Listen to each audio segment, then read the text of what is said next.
ठीक है, ओके। आ, हम लोग डिस्कस कर रहे थे लास्ट में इलेक्ट्रॉन का ट्रांजिशन, राइट। हाँ। ट्रांजिशन में देखो क्या होता है कि मैंने आपको बताया था कि एक पर्टिकुलर ऑर्बिट में जाने के लिए, पर्टिकुलर एनर्जी में जाने के लिए इलेक्ट्रॉन को एक पर्टिकुलर अमाउंट की एनर्जी ही चाहिए होती है। वो एनर्जी कितनी होती है वो भी हम आगे डिराइव भी करेंगे, कितना एनर्जी रिक्वायर्ड है। सपोज कि मेरे पास कोई इलेक्ट्रॉन है, वो बैठा हुआ है n = 3 में।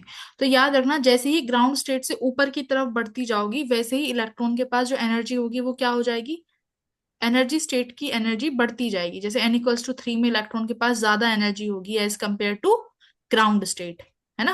तो हाँ। n = 4 में एनर्जी और ज्यादा हो जाएगी इलेक्ट्रॉन के पास, n = 5 में इलेक्ट्रॉन के पास एनर्जी और भी ज्यादा हो जाएगी। तो जैसे जैसे ऊपर जाते जाओगे एनर्जी बढ़ती जाएगी। सपोज करो n = 3 में मेरे पास कोई इलेक्ट्रॉन है, तो देखो इलेक्ट्रॉन को जब ट्रांजिशन करता है ना, तो उसके पास नंबर ऑफ वेज हैं। ऐसे भी आ सकता है, करेक्ट, कि पहले भाई 3 से 2 में आया और फिर 2 से 1 में आ गया। ये भी पॉसिबल है, हम्म। करेक्ट। सीधा n = 3 से और कहाँ आ सकता है, n = 1 में भी आ सकता वन। हम्म। भी आ सकता है सीधा। ठीक है, तो क्या होगा कि जब भी n = 3 से वो n = 1 में आया, तो यानी हाइयर एनर्जी से कहाँ आया है, लो एनर्जी में। अगर हाई एनर्जी से लो एनर्जी में आया है, तो बताओ, वो हाई एनर्जी से लो एनर्जी में आते वक्त उसने कुछ अपनी एनर्जी रेडिएट करी होगी ना, क्योंकि हाई में तो एनर्जी। हाँ। अब वो n = 1 में तभी आ सकता है जब वो अपनी कम एनर्जी करे। तो अपनी एनर्जी जब वो कम करेगा तो क्या करता है, एक फोटोन रिलीज करता है। बात समझ में आई, एक हम्म। फोटोन रिलीज करेगा। अब मान लो n = 3 से वो n = 2 में आया, तो एक पर्टिकुलर अमाउंट का फोटोन, यानी क्योंकि फोटोन के पास क्या है, फोटोन के पास एनर्जी है भाई। हमने ड्यूअल नेचर में पढ़ा होगा ना कि फोटोन कितनी एनर्जी कैरी करके चलता है, E = H/, इट्स वाला अपना। Hc/λ। हाँ। यानी एक पर्टिकुलर वेवलेंथ की एनर्जी यहाँ पर रिलीज होगी। तो इस तरीके से होगा। तो उसका अगर मुझे फॉर्मूला निकालना हो तो देखो कैसे निकालोगे आप, कि जो फोटोन है उसने उसकी एनर्जी कितनी है।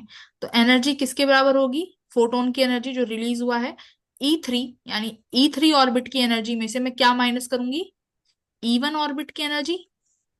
इन दोनों का जो एनर्जी डिफरेंस है वही फोटोन का एनर्जी होगा कि नहीं होगा, हाँ। राइट। भाई 3 से 1 में हम्म। आना है, 3 से 1 आया वो, या 3 से 2 आया, तो कितनी अमाउंट की एनर्जी का फोटोन रिलीज होगा। तो यानी उन दोनों एनर्जी का जो भी डिफरेंस होगा, उतनी ही अमाउंट की क्या निकलेगी, फोटोन की एनर्जी निकलेगी। ठीक है, तो मोर और ओके। लेस हाँ। बराबर ही होगी, एग्जैक्ट, एग्जैक्ट बराबर होगी। कुछ केसेस में थोड़ी बहुत कम भी हो सकती है। अजम्पशन रीजनिंग में ये क्वेश्चन आ सकता है या आया भी था, कि क्या एग्जैक्ट बराबर का फोटोन निकलेगा या कुछ कम भी हो सकती है। तो लिटिल बिट अमाउंट की एनर्जी या कम भी हो सकती है, ठीक है। और या फिर हम्म। एग्जैक्टली सेम निकलेगी, पर ऐसा नहीं होगा कि ह्यूज एनर्जी डिफरेंस है, नहीं। सेम एग्जैक्ट यही एनर्जी डिफरेंस आता है E3 - E1 का। ठीक है, अब हम क्या करते हैं, सबसे पहले हम फिर निकालते हैं, जैसा अभी हमने निकाला था काइनेटिक एनर्जी और potential energy, right.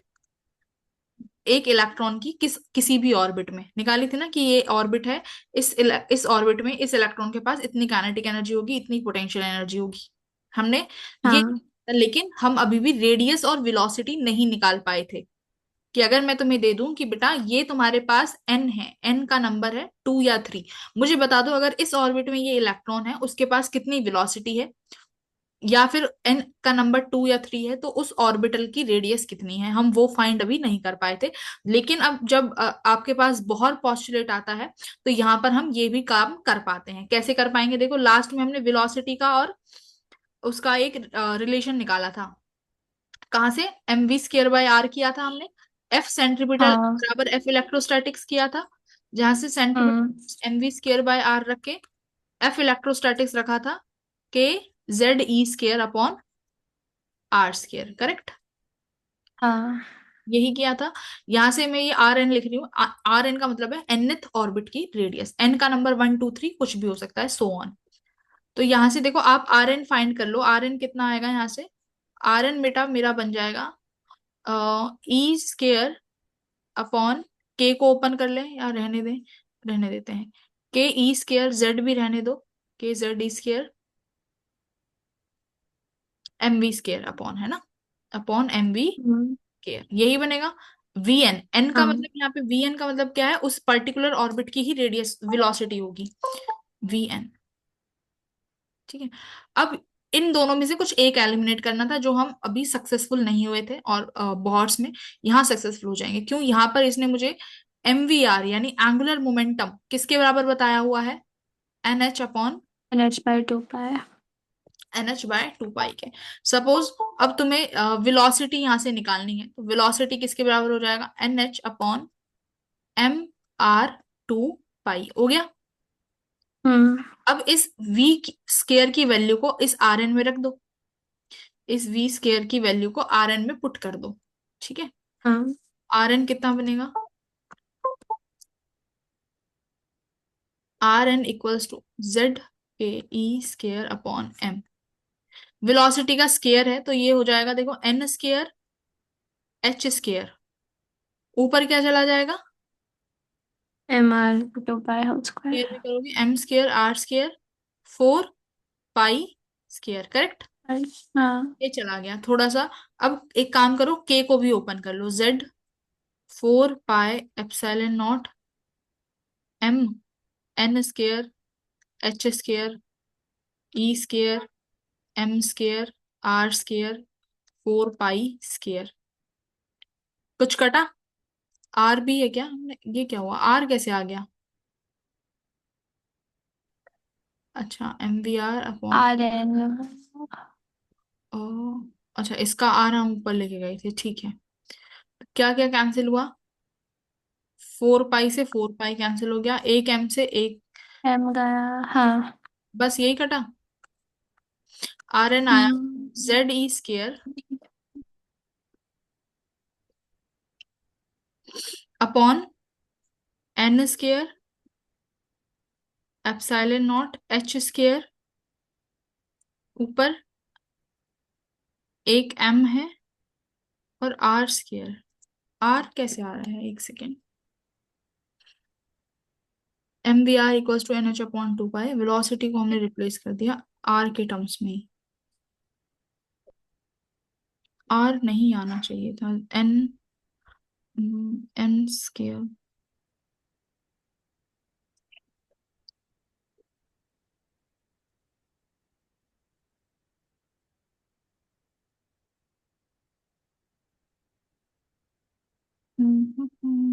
N H equals to N H upon two pi equals to M we R. एक काम करते हैं, आर की वैल्यू उठा के यहाँ रख दे, तो आर की वैल्यू पर बात तो सेम ही। मैम वो RN और R सेम चीज़ है ना?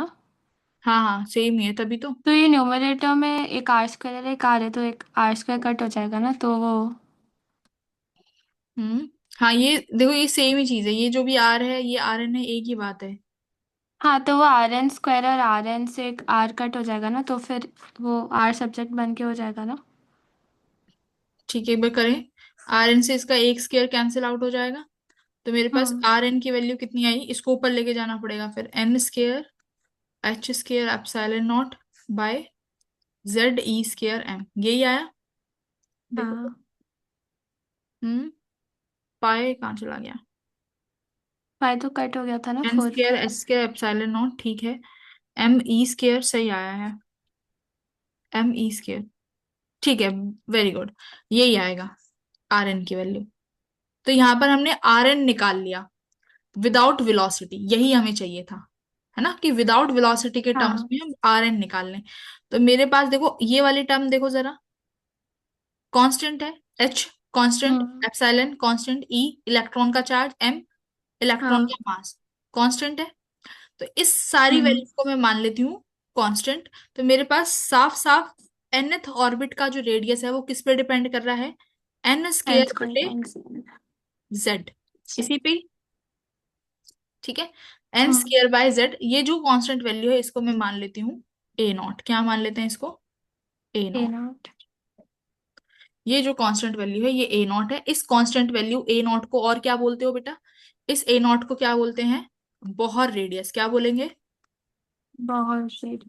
बॉहर रेडियस क्यों बोला है, देखो क्यों बोला है, अगर मान लो जब आर एन किसके बराबर हो जाए ए नॉट के, तो ये कौन सी रेडियस है, बहुत रेडियस। और ये कब होगा, जब हम्म। एन की वैल्यू भी 1 है और जेड की वैल्यू भी 1 है।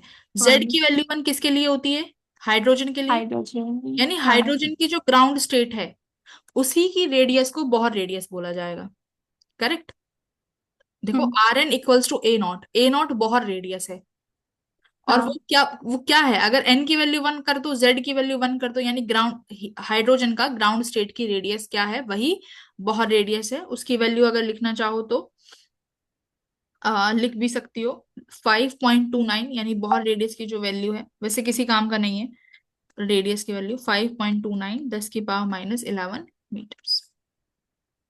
बट ये जरूर याद रखना है, आर एन किसके बराबर आया है, N square upon Z. Sir. अब मैं आपसे एन हम्म। की वैल्यू दे दूंगी कि आप बेटा ये एन की वैल्यू है, ये लिथियम है, यानी Z is your atomic number, ये जेड है।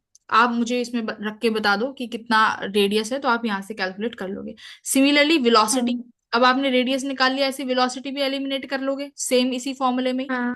आर एन की वैल्यू रख दोगे ना, आर एन की वैल्यू रख दो हाँ। वेलोसिटी के फॉर्मूले में, तो यहाँ से वेलोसिटी भी डिटरमाइन हो जाएगी। तो मेरे पास जो वेलोसिटी आती है किसी भी nth ऑर्बिटल के लिए, वेलोसिटी का फॉर्मूला क्या बन के आता है, वेलोसिटी निकल के आएगी बेटा z by N V not. V not वही कांस्टेंट टर्म है जो जैसे ए नॉट में आई थी, उसी में ये वी नॉट हम्म। जो है कांस्टेंट टर्म के लिए बचेगी। तो वेलोसिटी डिपेंड करेगी z बाय एन पे, हम्म। ठीक है।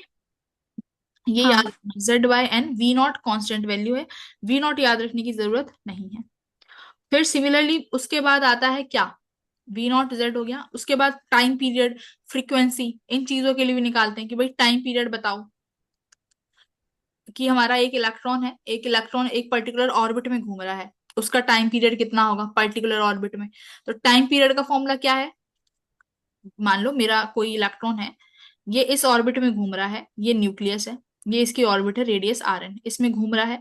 इसको कंप्लीट करने में कितना समय लेगा, इस एक ऑर्बिट को कंप्लीट करने में कितना समय लेगा, उसका टाइम पीरियड निकालो। तो टाइम पीरियड का formula distance upon velocity, distance कितना हो जाएगा 2 पाई आर एन अपॉन वेलोसिटी, इस पर्टिकुलर में वेलोसिटी कितनी है उसकी रेडियस में, तो यहाँ क्या लिखोगे, वी एन, यही लिखोगे। भाई टाइम क्या होता है, हाँ। Distance upon velocity.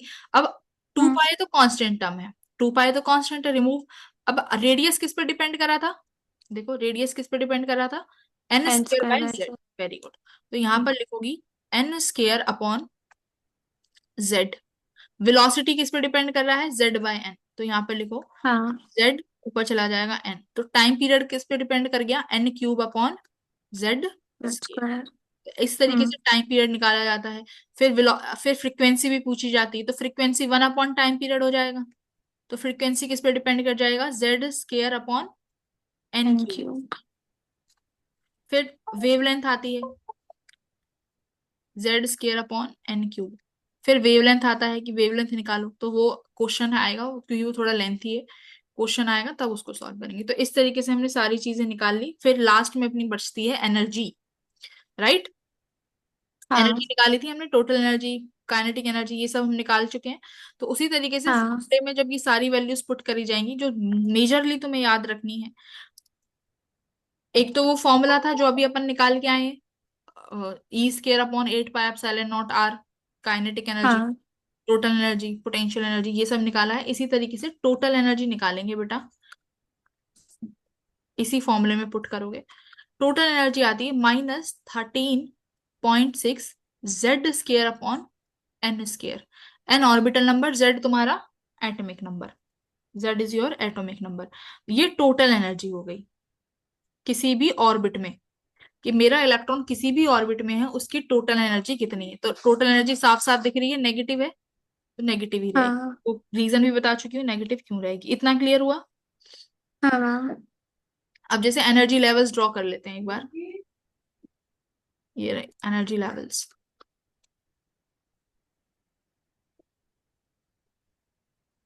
ठीक है। सपोज ये n इक्वल्स टू 0 है, हाइड्रोजन के लिए ही बनाएंगे। हाइड्रोजन, हाइड्रोजन के लिए z कितना होता है 1। तो n इक्वल्स टू 1 पे 0 से कभी स्टार्ट नहीं होता बेटा, ये याद रखना। जीरो बनाने की आदत हो जाती है, बट जीरो से कभी भी कोई एनर्जी लेवल स्टार्ट नहीं होता, एन इक्वल्स टू वन से शुरू होता है, ठीक है। तो मेरे ओके। पास हाँ। फर्स्ट एनर्जी लेवल की वैल्यू कितनी होगी, देखो एनर्जी किसके बराबर था, 13.6 Z square upon N square, Z की वैल्यू 1, एन की वन। वैल्यू 1। अब ये एनर्जी किस में वन। होती है, देखो यूनिट मिसिंग है, इलेक्ट्रॉन वोल्ट्स में, ठीक है। तो एन हम्म। इक्वल्स टू 1 में जो एनर्जी है कितनी होगी, -13.6 इलेक्ट्रॉन वोल्ट, ठीक है। अब ऊपर चलो, हाँ। N equals to two, N equals to two में कितनी एनर्जी लेवल होगी, इसे बोलेंगे हम सेकेंड एनर्जी लेवल और first excited state. N equals to two के हम्म। लिए आप निकालोगी -13.6, एन की अपॉन वैल्यू कितनी 4। रखोगे आप अब, 2। 2, तो टू टू जा 4, जेड की वैल्यू क्या लिखेंगे बेटा, 1। 1, क्योंकि ये हाइड्रोजन है, तो हाइड्रोजन के लिए हाँ। जेड की वैल्यू रखी 1। तो -13.6 ये सॉल्व करोगे तो कितना बनेगा, ये शायद आएगा minus three 3.4। Point four very good, -3 electron volt, तो यहाँ पे -3.4 इलेक्ट्रॉन वोल्ट। सिमिलरली फिर N hmm. Equals to three में भी निकाल सकते हो, कि एन इक्वल्स टू अपॉन। कितना बनेगा, बस उसमें 9 हो जाएगा, है ना। तो ये कुछ हाँ। -1.51, 1.5। हाँ। 1.51 इलेक्ट्रॉन वोल्ट, माइनस साइन जरूर लगाना। अब हम्म। बात कर लेते हैं, एनर्जी ट्रांजिशन के वक्त वेवलेंथ वगैरह निकालनी हो तो कैसे निकालें, रेडबर्ग कांस्टेंट क्या होता है, मैं तो हाँ। लास्ट वाली जो होती है वो होती है एन इक्वल्स टू इन्फिनिटी, ठीक है, हम्म। N equals to infinity. अच्छा, एक बार मेरे को ये बताओ, जैसे ये एनर्जी लेवल 1 था, energy level 2, energy level 3, energy level 4, तुम्हें क्या लग रहा है, एनर्जी बढ़ रही है कि घट रही है, देखो बढ़ रही है। -13.6 है इलेक्ट्रॉन वोल्ट, फिर -3.4 electron volt, -1.5 electron volt, N equals to infinity पे ये वैल्यू हो जाती है 0, ठीक है। हम्म। एन इक्वल्स टू इन्फिनिटी, जब एन तुम्हारा इन्फिनिटी तक पहुंच जाता है, वहां पर इसका मतलब है कि इलेक्ट्रॉन की एनर्जी 0 है। तो साफ साफ दिखाई दे रहा है एनर्जी क्या हो बढ़ रही है, रही है। इंक्रीज हो रही है, इंक्रीज। फाइनली 0 हो जाती है, हाँ। 0 का मतलब है इलेक्ट्रॉन अनबाउंड स्टेट में है अब, ठीक है, हाँ। Very good. अब अब जैसे मान लो 3 से, अभी हमने डिस्कस किया था कि इलेक्ट्रॉन जैसे ही ट्रांजिशन करेगा, 3 से सपोज 1 में आया, E3 से 1, तो हमने अभी क्या बोला था कि भाई जो भी फोटोन यहाँ से रिलीज होगा, उस फोटोन की एनर्जी, यानी एनर्जी ऑफ फोटोन किसके बराबर होने वाली है, E3 minus E1। E1, very good. तो energy of photon equals to E3 minus E1, यही लिखेंगे। हाँ। एनर्जी, फोटोन की एनर्जी का फॉर्मूला क्या होता है, Hc, upon lambda. Very good, Hc/λ equals to E3 का फॉर्मूला क्या था अभी, -13.6 n3 स्केयर, यही होगा, जेड हाँ। स्केयर, माइनस माइनस प्लस हो जाएगा, 13.6 Z square upon n1 square. तो जिस भी ऑर्बिट से आ रहा है हम इस तरीके से वैल्यू प्लॉट करेंगे। फाइनली देखो क्या होगा, Hc/λ, मैं कॉमन क्या ले लूं बाहर, 13.6। जेड स्केयर भी ले सकते हैं, स्क्वायर भी। हाँ। 13.6 जेड स्केयर,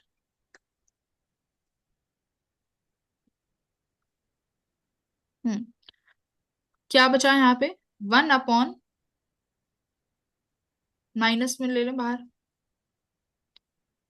यहाँ बचेगा n फाइनल, एक सेकेंड, n3 मेरा हाँ। फाइनल लेवल, n3 मेरा इनिशियल लेवल था, और n1 मेरा फाइनल है ना। देखो, इनिशियल हाँ। फाइनल क्या बोला है, इनिशियल का मतलब है कि इलेक्ट्रॉन इनिशियली किस स्टेट में था, तो इलेक्ट्रॉन इनिशियली किस स्टेट में है भाई, इनिशियली थर्ड में था ना, जैसे according to my example, electron initially किस स्टेट में है, E3 में, फाइनली कहां पर ड्रॉप होगा वो, E1 में ड्रॉप होगा, तो E1 तो उसकी वन। फाइनल स्टेट हुई ना, और ये हाँ। 3 इसकी इनिशियल स्टेट हुई, ठीक है। तो उससे थोड़ा सा कंपेयर कर रही हूँ, बाहर क्या लिखा मैंने, 13.6 जेड स्केयर, अगर मान लो मैं सिर्फ 13.6 जेड स्केयर लेती हूँ प्लस का, तो यहाँ पर मेरे पास क्या बचेगा, n1 square -1 upon n 3 square, यही बचेगा।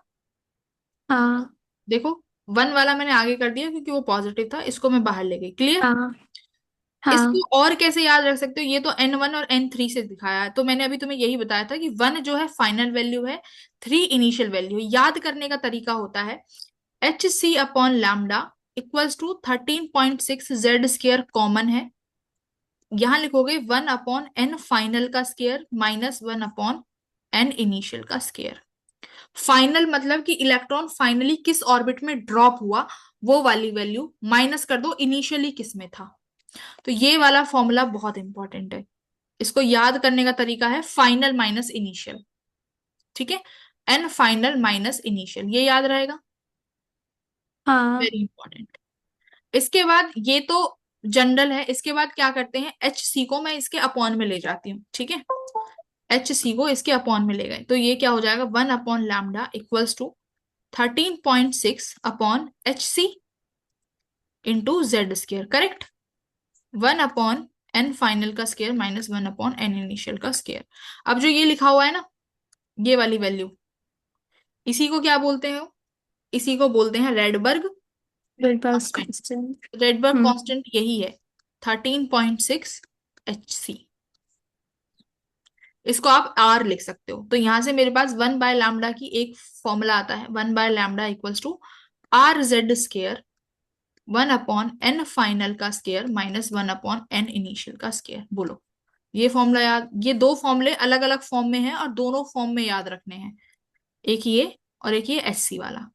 इसमें पता है क्यों, क्योंकि हर बार हाइड्रोजन का नहीं पूछेगा, लिथियम का पूछ लेगा। हाँ। ठीक है, तो इसलिए ये याद रखना कि भाई यहाँ जेड भी होता है, और यहाँ 1/λ में भी ये आर जेड स्क्वायर याद रखना। ठीक है। हाँ। ओके। तो यहाँ ये था अपना एनर्जी ट्रांजिशन। बाकी नंबर ऑफ स्पेक्ट्रम कितना होता है उसका फॉर्मूला, जैसे कि मान लो यहाँ पर मेरे पास देखो एक और स्टेट में बना देती हूँ। सपोज ये n इक्वल्स टू 4 है। ठीक है, अब देखो ट्रांजिशन करने के नंबर ऑफ वेज कितने हैं, जितने हम पॉसिबिलिटीज बोलते हैं। 4 से बेटा 3 पर आ सकता है, 3 से 2 में, फिर 2 से 1 में दो। ये हो सकता है, हाँ। 4 से 2 में आ सकता है, फिर 2 से 1 में आ सकता है, ये तरीका हो गया। फिर और क्या हो सकता है, सीधा n से 1 में आ जाए। तो इस तरीके से बहुत सारे नंबर ऑफ वेज है ना, इमिशन होने के, ट्रांजिशन होने के। करेक्ट। इसी हाँ। का हमारे पास एक फॉर्मूला होता है कि नंबर ऑफ स्पेक्ट्रम कितना क्रिएट होगा। क्या फॉर्मूला होता है उसका, नंबर ऑफ स्पेक्ट्रल लाइंस जिसे बोलते हैं, इसका फॉर्मूला होता एन है, into N minus one by two. Very good, n × n−1/2। ठीक है, ये वो फॉर्मूला है। आ, फिर उसके बाद अपनी सीरीज आती है ना, बाल्मर सीरीज वगैरह। हाँ। क्या होता है, थोड़ा सीरीज के बारे में बात कर लेते हैं। कि जैसे अभी हम बात कर रहे थे इलेक्ट्रॉन के ट्रांजिशन की। ठीक है, कि इलेक्ट्रॉन जो है एक एनर्जी लेवल से किसी फाइनल एनर्जी लेवल में आके ड्रॉप होता है। अब मान लो तुम्हारा इलेक्ट्रॉन फाइनली n = 1 में ड्रॉप हो रहा है, समझे। फाइनली आपका हम्म। इलेक्ट्रॉन कहाँ ड्रॉप हो रहा है, 1 में। हाँ। कल हम क्वेश्चंस प्रैक्टिस कर लेंगे इसकी। ठीक है, ये ठीक है। n = 1 है, n = 2, n = 3, n = 4, n = 5। 5 तक ही याद कर लो बस। ये क्या होता है, अगर फाइनली तुम्हारा इलेक्ट्रॉन किसी भी एनर्जी लेवल से आके n = 1 में ड्रॉप हो जाए, समझ गए। कहीं से भी हाँ। आके, बेशक इन्फिनिटी से आ रहा है, अगर वो 1 में ड्रॉप हो गया तो वो सीरीज बनती है कौन सी, लाइमन सीरीज। टाइमर। हम्म। इसका मतलब है लाइमन सीरीज के लिए एन फाइनल हमेशा कितना होगा, फाइनल वन। हमेशा 1 होने वाला, इनिशियल कुछ भी हो हाँ। सकता है। फाइनली अगर तुम्हारा इलेक्ट्रॉन सेकंड ऑर्बिट में आके ड्रॉप हुआ, किसी भी ऑर्बिट से आए डजेंट मैटर, फाइनली 2 में आया, तो कौन सी सीरीज बनेगी भाई, Balmer Balmer. Balmer series. Correct. Finally हाँ। अगर 3 में आया तो कौन सी बनेगी बेटा, फाइनल अगर 3 आया तो, क्वेश्चन। Very good.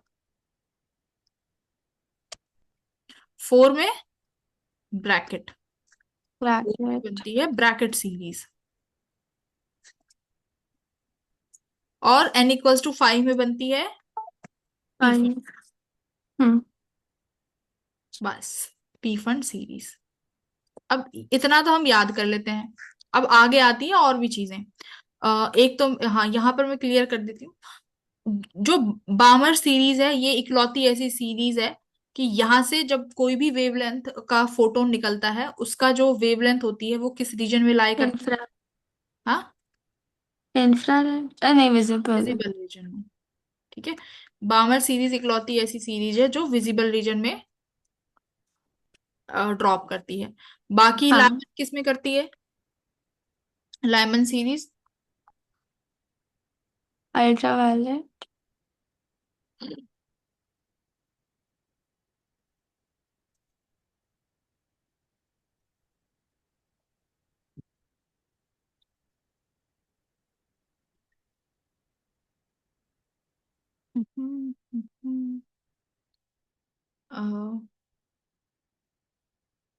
अल्ट्रावायलेट में नहीं करती, एक सेकेंड।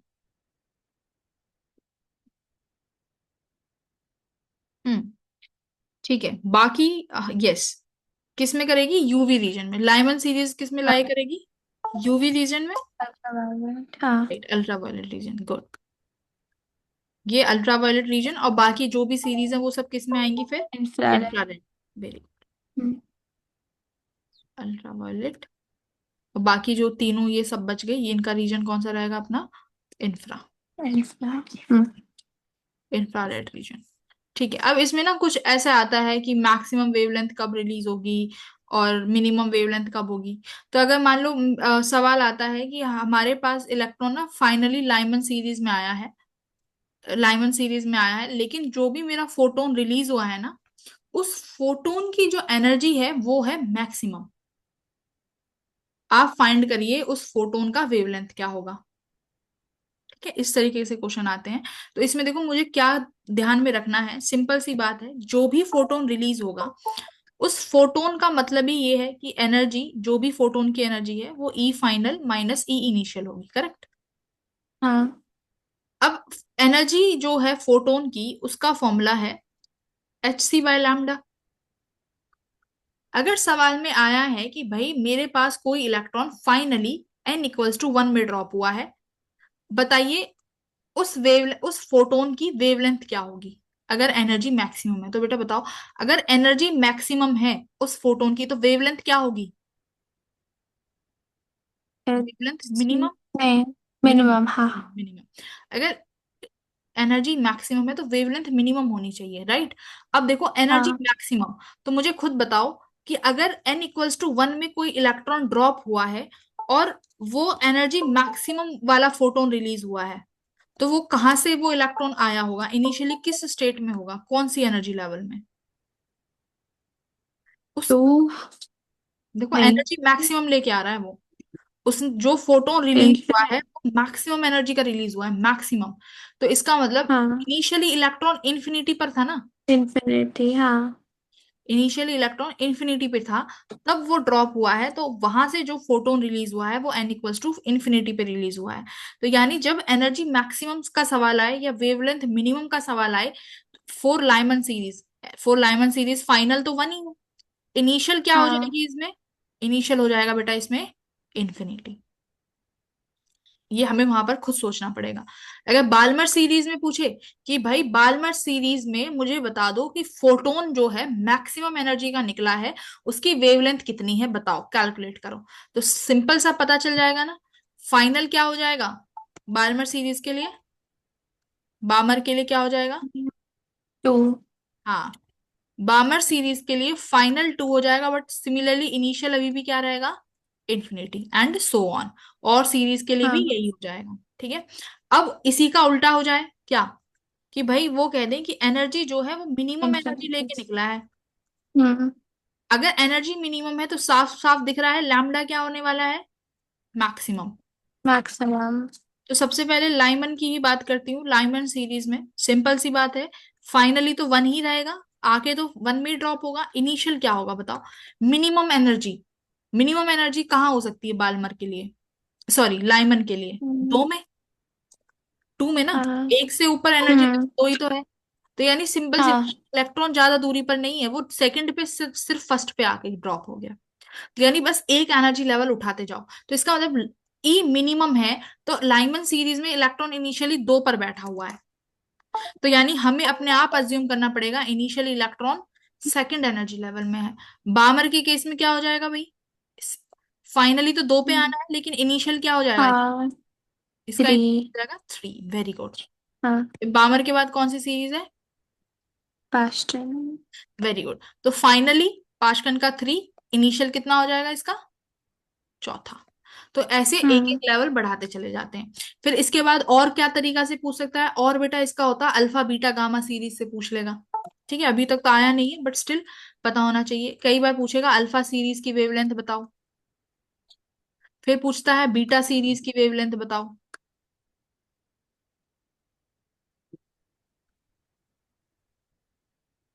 गामा सीरीज वेवलेंथ, हम्म।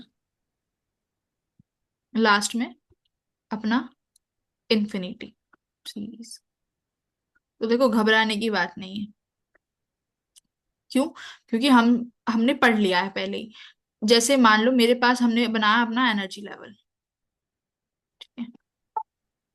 तो जो पहला स्पेक्ट्रल लाइन है ना, जैसे कि किसके लिए बात करूं मैं, n=1, n=2, लाइमन की बात कर लेते हैं, n=, हाँ। अब लाइमन के लिए अल्फा सीरीज क्या है भाई, पहली सीरीज, लाइमन की पहली सीरीज क्या है, इलेक्ट्रॉन n=2 से कहाँ गिरा हो, वन से, वन पर। वन। तो ये हाँ। अल्फा सीरीज बन गई किसकी, ये लाइमन की अल्फा सीरीज है। लाइमन की बीटा सीरीज क्या होगी भाई, थ्री से वन में गिर जाए, अब ये बीटा सीरीज हो गई, यानी ये बीटा वेवलेंथ हो गई। अगर हाँ। फोर से वन में गिर जाए तो वो गामा हो जाएगा। अरे बाप रे, हम्म। n=4 से वन में गिर जाए, अब ये अपनी गामा हो जाएगी। सिमिलरली अब तुम बीटा के लिए, उसके लिए निकाल सकती हो, बामर उसके, हाँ। बामर के लिए। तो बामर के लिए मैं हम्म। कहूँ कि बेटा मुझे बताओ कि बामर के लिए मुझे अल्फा सीरीज का वेवलेंथ फाइंड करना है। तो तुम कहोगी मैम फाइनली तो टू है, इनिशियल क्या लेना है, एन की वैल्यू। वन। अरे।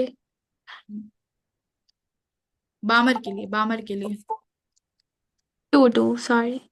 बामर के लिए एन फाइनल टू। तो दो है। हाँ। इनिशियली कहाँ से आना चाहिए, उससे एक ऊपर चली जाओ, तीन पे। तो थ्री। हाँ। हाँ, बीटा के लिए, बीटा के लिए बामर में फाइनली तो हमेशा टू रहने वाला है, राइट। हम्म। अब बीटा सीरीज मतलब सेकंड वाली वेवलेंथ पे जाओ, पहली तो अल्फा से मिल गई, अब दूसरी कहाँ से मिलेगी, हाँ। बीटा से। तो बीटा के लिए कौन सी वेव, कौन सा नंबर पे जाना पड़ेगा, अब तीन तो ऊपर हो गया, अब जाएंगे चार पे। हाँ। ठीक है, ओके। हाँ। तीन। ऐसे ही अब बामल के लिए एन फाइनल यहाँ पर टू रहेगा, एन इनिशियल हो गया चार, एन फाइनल दो हम्म। ही रहेगा, एन इनिशियल इसके लिए हो जाएगा पांच, और इन्फिनिटी पे तो पता ही है एन इनिशियल इन्फिनिटी ही होगा। ठीक है, समझ गई। हाँ। अब फिर आती है ऐसी पाशकन सीरीज, पाशकन के बोलेंगे कि भाई पाशकन सीरीज का अल्फा वेवलेंथ निकालो। तो पाशकन सीरीज का अल्फा वेवलेंथ समझ गई, पाशकन का इनिशियल हमेशा क्या रहने वाला है, पाशकन का इनिशियल हमेशा, इनिशियल, आई मीन फोर। हाँ, अरे। हाँ। फोर ही रहेगा, करेक्ट। और फाइनल, थ्री। वेरी गुड, है ना। पाशकन में हमेशा इलेक्ट्रॉन कहाँ पर आएगा, पाशकन सीरीज में हमेशा फाइनली इलेक्ट्रॉन नंबर थ्री पर आकर ही ड्रॉप होगा। इनिशियली कुछ हम्म। भी हो सकता है, अगर अल्फा है तो इनिशियली क्या लेंगे, फोर, अल्फा के लिए हाँ फोर। फोर, हाँ। बीटा के लिए पांच, गामा के लिए छह। तो बस इस तरीके से अल्फा हम्म। बीटा गामा सीरीज बनती चली जाएंगी। ठीक है, ठीक बस है। नाम अलग अलग हैं, नाम अलग हैं इनके, और कुछ नहीं है, बाकी बस तुम्हें नंबर से खेलना है कि अच्छा लाइमन सीरीज है, लाइमन सीरीज में हमेशा फाइनली वन रहने वाला है, और अल्फा सीरीज में एक एक नंबर उठाती चली जाओ, दैट्स इट। ठीक है, इनिशियल। ओके। हाँ। तो ये चैप्टर कंप्लीट हो जाता है। बस इसके नंबर ऑफ क्वेश्चंस देख लेना, थ्योरी मैंने सारी लिखवा दी है यहाँ पे, ठीक है। जितना भी मोस्ट पॉसिबल था सब हमने कॉन्सेप्ट क्लियर पढ़ लिया है। बाकी अब क्वेश्चंस है। आ, मैं ये कुछ क्वेश्चंस दूंगी आपको, इनको एक बार करके देख लेना, ठीक है। बाकी कल ठीक है हम मैम। सिर्फ और सिर्फ क्वेश्चंस ही करेंगे इस चैप्टर के। Okay then. Okay. Okay, bye bye बेटा। Bye ma'am, thank you.